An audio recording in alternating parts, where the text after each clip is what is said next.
Hi, okay, so I'm going to show you two more activities. One is called Yes and Then, and it is geared towards activating the imagination. So what you would have kids do is sit in a circle. So I'm just going to grab a chair and sit.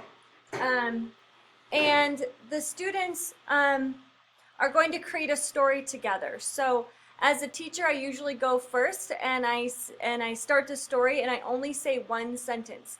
And then the next person says yes and then. And it's really important that they say yes and then because they're acknowledging what was just said and then they're adding on to it. So I might start out saying, once upon a time, there was a cat who ran away. And then the next person would say yes, and they need to probably include something that I said. The cat ran away and ran up a tree. And then the next person would say yes, and then they climbed so high that they ran into a bird up there. And the bird flew to the far end of the branch. And then the next person would say yes, and then so on and so on until the story is over. So by doing this, they're listening to each other, they're working together, they're using their imagination. You can also throw in sentence structure, story structure. Where's the climax of the story? How can we end the story? What's the lesson of the story after they make it? And there's a lot of different directions you can go with that. So that game is called Guess and Then. And then the last game I'm going to teach you is called Part of a Whole, and it's kind of like Machine, but this time you're making an environment. So let's say you're studying the jungle. So all the students are sitting here, you have an empty space in front of you, and you say, all right, the first person up, you're going to be anything but an animal or person.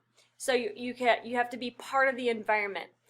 So the person might come up and they're a tree, okay? And they freeze as the tree. So they say, I am a tree. And then the next person comes up and they add on to them. They don't have to touch them, but they add on to the environment.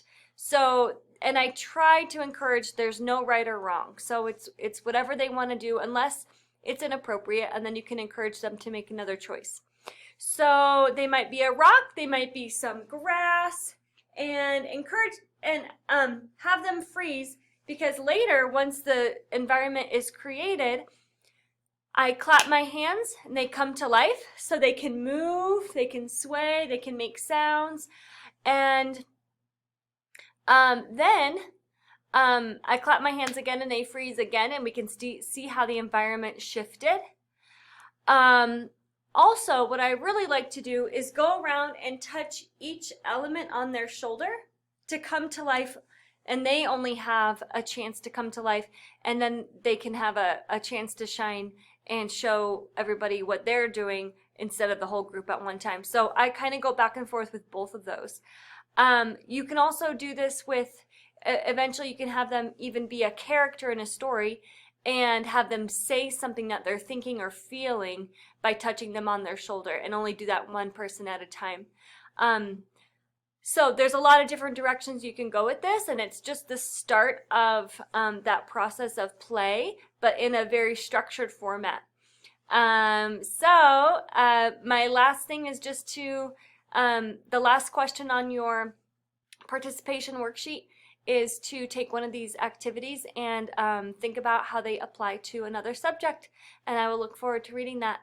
All right, everybody, sorry we all can't be in person, but I hope you're staying healthy and safe. Bye.